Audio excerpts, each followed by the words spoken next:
ਭਾਈ ਕਿੰਨੇ ਕ ਦੀ ਹੈ ਕਿਤਾਬ ਇਹ ਹੈਗੀ 7000 ਰੁਪਏ ਦੀ। ਉਹ ਭਾਈ ਮੇਰੀ ਜੇਬੀ ਦਾ 20 ਰੁਪਏ ਆ।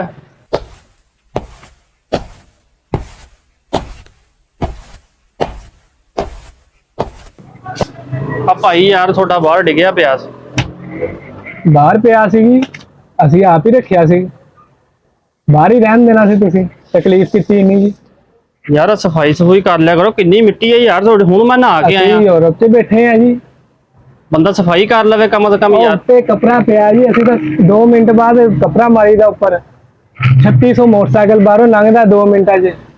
ਅੱਛਾ ਸਾਰੀਆਂ ਗੱਲਾਂ ਛੱਡੋ, ਮੈਨੂੰ ਦੱਸੋ ਕਿਤਾਬਾਂ ਹੈਗੀਆਂ ਤੁਹਾਡੇ ਕੋਲੇ? ਕਿਤਾਬਾਂ ਹੀ ਆ, ਛਿੱਕੂ ਟੰਗੇ ਆ। ਇਹ ਨਹੀਂ, ਮੈਨੂੰ ਪੁਰਾਣੀਆਂ ਕਿਤਾਬਾਂ ਚਾਹੀਦੀਆਂ ਭਾਈ। ਕਿਹੜੀ ਪੁਰਾਣੀ ਕਿਤਾਬ ਚਾਹੀਦੀ ਹੈ ਯਾਰ ਤੁਸੀਂ ਲਿਖਿਆ ਹੋਇਆ ਨਾ ਕਿ ਪੁਰਾਣੀਆਂ ਕਿਤਾਬਾਂ ਸਾਡੇ ਕੋਲ ਲੱਭ ਜਾਣਗੀਆਂ। ਕਿੱਡੀ ਕੀ ਪੁਰਾਣੀ ਚਾਹੀਦੀ ਤੁਹਾਨੂੰ? ਯਾਰ ਬਹੁਤ ਪੁਰਾਣੀ ਕਿਤਾਬ ਚਾਹੀਦੀ ਹੈ। ਕਿਤਾਬ ਦੇ ਉੱਤੇ ਮਿੱਟੀ ਪਾ ਕੇ ਦੇ ਦਾਂ ਹੁਣ ਮੈਂ? ਨਹੀਂ ਐਵੇਂ ਨਹੀਂ, ਮੈਨੂੰ ਤਰੀਖੀ ਕਿਤਾਬ ਚਾਹੀਦੀ ਹੈ ਜੀ। ਕਿੱਡੀ ਕੀ ਤਰੀਕ ਦੀ ਚਾਹੀਦੀ ਹੈ? ਯਾਰ ਮੈਨੂੰ ਤਰੀਖ ਨਾਲ ਬਹੁਤ ਲਗਾਓ ਆ, ਮੈਂ ਤਰੀਖੀ ਕਿਤਾਬਾਂ ਲੱਭਦਾ ਫਿਰਦਾ। ਤੇਰੀ ਹਜ਼ਰਤ ਆਦਮ ਦੇ ਦੌਰ ਦੀ ਚਾਹੀਦੀ ਤੈਨੂੰ? ਕੋਈ ਬਾਂਗੇ ਦਰਾ, ਕੋਈ ਬਾਬੇ ਜਬਰੀਲ। ਪੜ੍ਹ ਲੈਣਾ ਹੈ ਤੂੰ? ਪੜ੍ਹ ਲਈਦਾ ਭਾਈ, ਮੈਂ ਮੈਟ੍ਰਿਕ ਕੀਤਾ ਹੋਇਆ ਹੈ। ਮੈਟ੍ਰਿਕ ਕੀਤਾ ਹੈ? ਕਿਹੜੇ ਦੌਰ ਦਾ ਕੀਤਾ ਹੈ? ਸਨ 1970 ਦਾ। 1970 ਦਾ? ਅੱਜ ਦੇ ਦੌਰ ਦਾ ਉਹ BA ਦੇ ਬਰਾਬਰ ਹੈ। ਫਿਰੌਨ ਦੇ ਦੌਰ ਦਾ ਹੀ ਕੀਤਾ ਇੱਕ ਹਿਸਾਬ ਦਾ ਤੂੰ? ਨਹੀਂ ਭਾਈ, ਕਿੱਥੇ ਪਹੁੰਚ ਗਏ ਤੁਸੀਂ ਫਿਰੌਨ ਦੇ ਦੌਰ। ਆ ਪਿਛਲੀਆਂ ਗੱਲਾਂ ਹੈ, ਪੁਰਾਣੇ ਦੌਰ ਦੀਆਂ ਮੈਂ ਗੱਲਾਂ ਕਰਦਾ ਪਿਆ ਤੁਹਾਨੂੰ। ਅੱਜ ਕੱਲ ਦੀ ਨੌਜਵਾਨ ਨਸਲ ਨੂੰ ਕੀ ਪਤਾ ਹੈ ਇਹ ਗੱਲਾਂ ਦਾ। ਕਿੰਨੀ ਕੀ ਉਮਰ ਹੋ ਗਈ ਹੈ ਭਾਈ ਤੇਰੀ ਹੁਣ? ਯਾਰ 70 ਕੁ ਸਾਲ ਮੇਰੀ ਉਮਰ ਹੋ ਗਈ ਹੈ ਹੁਣ ਲਗਭਗ। ਬਸ 1-2 ਦਿਨਾਂ ਹੀ ਤੇਰਾ ਹੋਣ ਵਾਲਾ ਹੀ ਐਲਾਨ। ਤੇ ਤਿਆਰੀ ਕਰ, ਆਪਣਾ ਦੇ ਸਦਕਾ ਜਿਹਨਾਂ ਪੈਸੇ ਦੇਣ ਵਾਲੇ ਦੇ ਕੇ ਆ ਉਹਨਾਂ ਦੇ ਪੂਰੇ। ਉਹ ਯਾਰ ਛੱਡੋ, ਮੈਨੂੰ ਨਾ ਕੋਈ ਪੁਰਾਣੀ ਕਿਤਾਬ ਦਿਖਾ ਦਿਓ ਤੁਸੀਂ।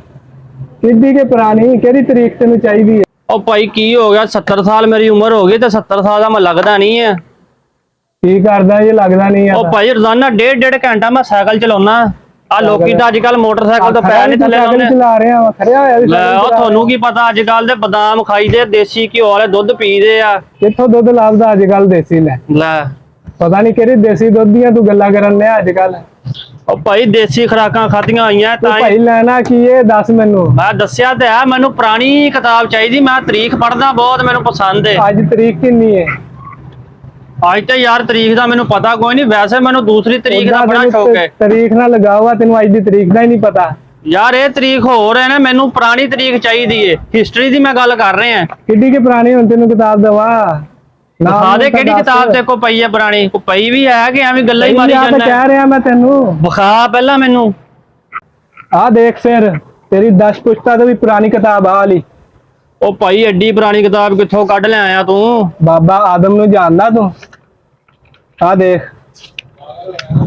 ਤਜ਼ਕਰਾ ਹਜ਼ਰਤ ਆਦਮ अलैहिस्सलाम। ਉਹ ਭਾਈ ਤੂੰ ਤਾਂ ਬਹੁਤ ਹੀ ਪੁਰਾਣੀ ਚੱਕ ਲਿਆਇਆ, ਮੈਂ ਤੈਨੂੰ ਐਡੀ ਪੁਰਾਣੀ ਕਿਤਾਬ ਨਹੀਂ ਕਹੀ। ਆਪ ਤਾਂ ਤੂੰ ਪੁਰਾਣੇ ਤਰੀਕੇ ਹੀ ਜਾ ਰਿਹਾ ਸੀ ਹੁਣ।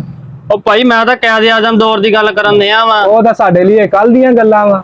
ਲੈ ਕੱਲ ਦੀਆਂ ਗੱਲਾਂ? ਮੈਨੂੰ ਕਾਇਦੇ ਆਜ਼ਮ ਦੌਰ ਦੀ ਕੋਈ ਕਿਤਾਬ ਲੱਭ ਲਿਆ ਦੇ ਭਾਈ। ਓਏ ਤਾਂ ਕੱਲ ਦੀਆਂ ਗੱਲਾਂ ਭਾਈ ਆ, ਤੂੰ ਪੁਰਾਣੀ ਤਰੀਕ ਮੰਗਣ ਲਿਆ ਸੀ। ਵੇਖ ਹੁਣ ਪੁਰਾਣੀ ਤਰੀਕ ਇਹਦੇ ਵਿੱਚ। ਅੱਛਾ ਹਾਂਜੀ ਚਲੋ ਭਾਈ ਇਹ ਪੜ੍ਹ ਲੈਣੇ ਆ ਹੁਣ। ਭਾਈ ਕਿੰਨੇ ਕ ਦੀ ਹੈ ਕਿਤਾਬ ਇਹ? ਹੈਗੀ 7000 ਰੁਪਏ ਦੀ। ਉਹ ਭਾਈ ਮੇਰੀ ਜੇਬੀ ਦਾ 20 ਰੁਪਏ ਆ। ਗੱਲਾਂ ਤੂੰ ਕਿੰਨੇ ਦੀਆਂ ਕਰਦਾ ਸੀਗਾ, ਟਕਾ ਤੇਰੀ ਜੇਬੀ 'ਚ ਨਹੀਂ ਹੈ। ਹੁਣ ਭਾਈ ਨਹੀਂ ਲੱਭੂਗੀ ਕਿਤਾਬ ਇਹ ਨਹੀਂ ਲੱਭਣੀ ਪਈ ਆ। ਜਿੱਥੋਂ ਮੇਰਾ ਵੀਰ ਤੂੰ ਚੱਕ, ਜਿੱਥੋਂ ਚੱਕਿਆ ਉੱਥੇ ਰੱਖ ਦੇ, ਅਸੀਂ ਆਪੇ ਚੱਕ ਲਾਂਗੇ। ਜਿਹੜੇ ਰਾਹ ਜਾ ਰਹੇ ਅਸੀਂ ਪਹੁੰਚ ਹੁਣ। ਉੱਥੇ रख के जाए सही तरह। वापस आ जा बस, ठीक है, बहुत हो गया। जा अगर आपको हमारी आज की ये वीडियो अच्छी लगी तो वीडियो को लाइक शेयर और सब्सक्राइब करना हरगिज़ मत भूलिएगा। अल्लाह हाफिज।